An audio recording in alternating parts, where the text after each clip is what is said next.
Jai Hind Defense Aspirants, welcome back to my channel SSP Success. Today we are going to cover Defense Short News Part 2, that is of 1st August 2024. It's very important for your SSB and AFSB in terms of current affair and defense news. So let's get started with our topic. So guys, हमने ना जैसे आपके exams होते हैं ना, written exams, आपका AFCAT C D S N D A, उसके prospect में भी न्यूज़ अपलोड शुरू करना किया है हमारे इंस्टाग्राम चैनल पे। तो आप इंस्टाग्राम चैनल को फॉलो कर सकते हो। रोज आपको 6 से 7 इंपॉर्टेंट न्यूज़ जो है स्लाइड के फॉर्म में मिलेगी। That would be beneficial for you people. So the first news that we have, it's about 5th generation fighter jet for India, a stealthy lethal force. देखो, कैबिनेट कमेटी ऑन सिक्योरिटी ने flag of किया है a prototype development and testing of indigenous 5th generation stealth fighter jet. Stealth मतलब वो होता है ऐसी technology जो एयरक्राफ्ट में यूज की जाती है जिसमें ये खुद को हाइड कर सकते हैं। जो एडवांस मीडियम कॉम्बैट एयरक्राफ्ट है उसकी बात की जा रही है ये।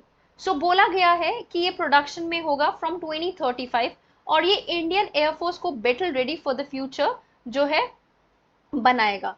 अभी हमें ये चीज भी पता है कि एयर पावर जो है सबसे ज्यादा मतलब इम्पोर्टेंट है, क्रूशल है डिफेंस में in all modern military doctrines. So we need to develop more sophisticated fighter jet जो कि कंटिन्यू कर रहे हैं अपने ऑब्जेक्टिव को फुलफिल करने के लिए फॉर टॉप मिलिट्री पावर। ये जो term 5th generation fighter aircraft है वो करेंटली डिनोट करता है few most technological advance fighter jets को, अ सुपर एलीट कैटेगरी जिसको ओवर द पास्ट 30 ईयर्स से डेवलप किया जा रहा है। ऐसे मशीन्स जो हैं उनके पास मल्टी रोल कैपेबिलिटी होती है, advance avionic and network data fusion होता है। बट जो वन क्वालिटी सेट करती है 5th जनरेशन जेट को apart from other modern fighter is it's stealth capability, जो कि क्या है, क्वालिटी ऑफ बीइंग अनसीन, मतलब वो खुद को हाइड करके रख सकते हैं और वो खुद को डिटेक्ट होने से बचा सकते हैं ground defence radar and aircraft से, राइट।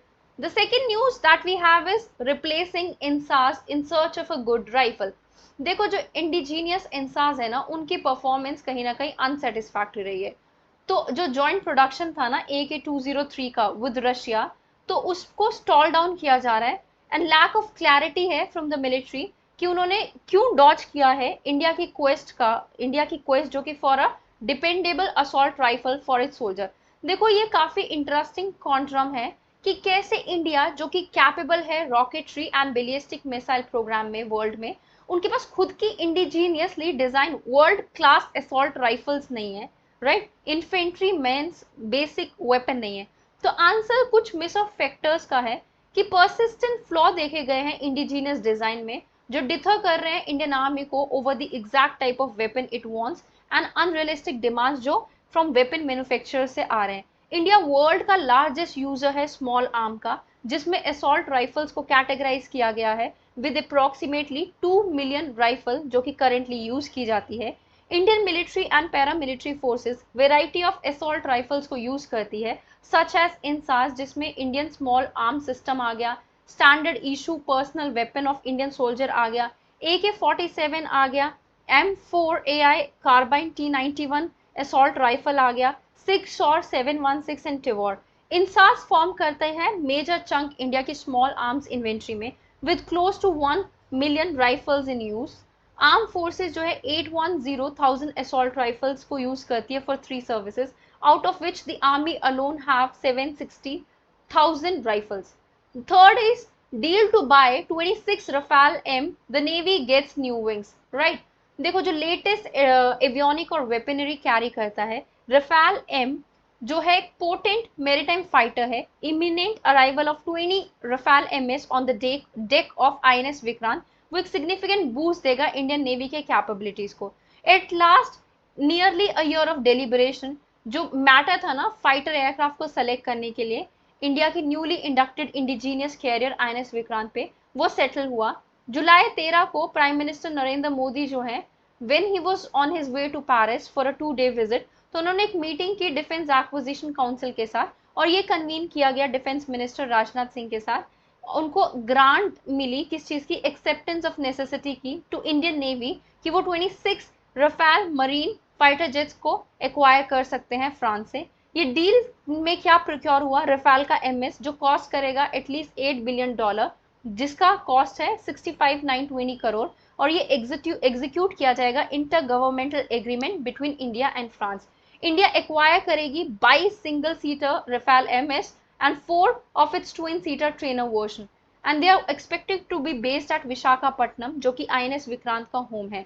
मिलिट्री एविएटर्स के अकॉर्डिंग रफाल एम को world most advance carrier borne fighter jet माना जा रहा है, और इसकी इंडक्शन इंडियन आर्मी में वो उसकी कैपेबिलिटी को और एनहांस करेगी। Next we have is fourth news, that is about 30 nations 150 aircraft, जिसमें तेजस, मिराज, रफाल, ये जाके इंडिया के जो तरंग शक्ति एयर एक्सरसाइज हो रही है अगस्त में, उसमें पार्ट लेंगे। Air force from the US, Germany, France and several other countries वो तरंग शक्ति में पार्टिसिपेट करने वाले हैं, जो कि लार्जेस्ट मल्टीलेटरल एयर एक्सरसाइज है इंडिया की, जो शोकेस करेगी कंट्री के डिफेंस प्रॉस को, एंड उनको एक प्लेटफॉर्म प्रोवाइड करेगी to participate forces to foster interoperability, एक टॉप इंडियन एयरफोर्स ऑफिशियल ने कहा। फर्स्ट फेज जो है तरंग शक्ति का वो सुलूर में होगा तमिलनाडु के फ्रॉम August 6 to 14, और सेकेंड फेज होगा 29 August to September 14 at Rajasthan Jodhpur. Russia और Israel they are not going to be participating in the exercise. ये दो कंट्रीज इंडिया के डिफेंस पार्टनर्स हैं।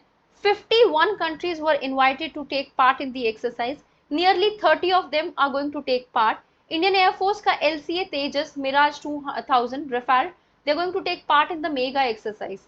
Next we have is government introduces भारतीय Vayuyan Vidheyak bill to replace 90-year-old aircraft act. देखो, ease of doing business को improve करने के लिए एविएशन स्पेस में गवर्नमेंट ने इंट्रोड्यूस किया एक bill in the Lok Sabha to replace 90-year-old aircraft act, Bharatiya Vayuyan Vidheyak bill 2024, जो रिमूव करेगा रिडंडेंसीज एंड रिप्लेस करेगा एयरक्राफ्ट एक्ट 1934 को, जो कि अमेंड हुआ है 21 times at a time when India is one of the fastest growing civil aviation markets in the world. ये bill introduce किया गया है सिविल एविएशन मिनिस्टर के राम मोहन नायडू, जो इंक्लूड करते हैं provision to regulate the design and manufacturing of aircraft, supporting the Atmanirbhar Bharat initiative for self reliance. इसका key element ये है कि जो इशुएंस है ना radio telephone operator certificate and licence, they will be issued by aviation regulator DGCA, जो कि under होगा सिविल एविएशन मिनिस्ट्री। करंटली ये सर्टिफिकेट्स और ये रिक्वायरमेंट्स ऑफ कंप्लीशन जो है ना पायलट ट्रेनिंग का, वो डिफेंस ऑफ टेलीकम्युनिकेशन जो है वो इशू करता है। एयरक्राफ्ट एक्ट जो है 1934, इसको अमेंड किया गया 21 बार over the 90 years, and there was need to address the ambiguities and confusion जो कि स्टेक होल्डर्स एक्सपीरियंस करते हैं। रिडंडेंसीज को रिमूव किया गया, जिससे ease of doing business easy हो गई, और मैन्युफैक्चर किया जाएगा एंड मेंटेन किया जाएगा एविएशन सेक्टर को। Among this bill seeks to give the central government more power to prohibit or regulate certain construction activities, issue directives, detain aircraft, and enact emergency order when necessary. The next news that we have, it's about Indian space regulator. They've invited private sector to build and operate communication satellite. India के जो space regulators हैं, उन्होंने offer किया है orbital slot to provide to private sector companies so that वो build और operate कर सके communication satellite को to provide services in diverse sectors such as telephone, television, radio and internet. Indian National Space Promotion and Authorization Center released an announcement of opportunity for making available Indian orbital resources to the non-government entities. जो inspect के chairman है पवन गोयनका, उन्होंने बोला ये initiative underscore करेगा government की commitment को to empower talented Indian NGs with resources and support जो उनको जरूरत होती है, और contribute कर पाएंगे इंडिया की जर्नी में to leadership in the global space economy. Next news that we have is French aerospace giant Thales partners with Garuda to make India a drone powerhouse. Aerospace industry के जो leaders हैं Thales and Garuda Aerospace, उन्होंने announce किया एक collaboration to promote the development of the drone ecosystem in India.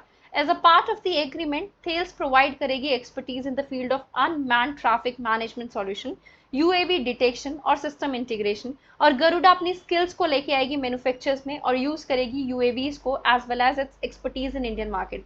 ये establish हुई थी 2015 में। गरुड़ा एयर स्पेस जो है, इनका वास्ट फ्लीट है of over 2500 drones and 4000 pilots across 400 districts.